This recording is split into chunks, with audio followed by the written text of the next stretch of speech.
Kuna kitu nilikuwa nataka kukuambia my husband. Kitu gani? Sasa sioni na, usiniangalie hivyo. Nikuangalie hivi sasa?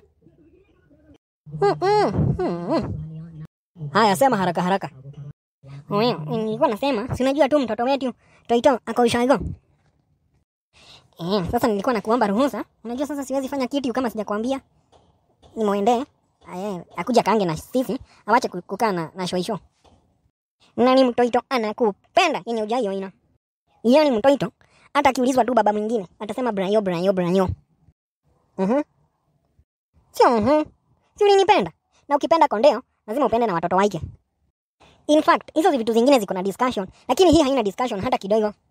Hata sio mambo na discussion. Huyo mtoto wako hana adabu. Hananga adabu, hajui hata kuongea, hana heshima. Si anakaa tu wewe. Hebu usinianze wewe. Usinianze, ni mapema sana kunianza. Sawa, mimi naendea mtoito, tutaonana jioni. Aki huyo mtoto akikuja hapa, kutakuwa na amani. Lakini lazima ni stand firm.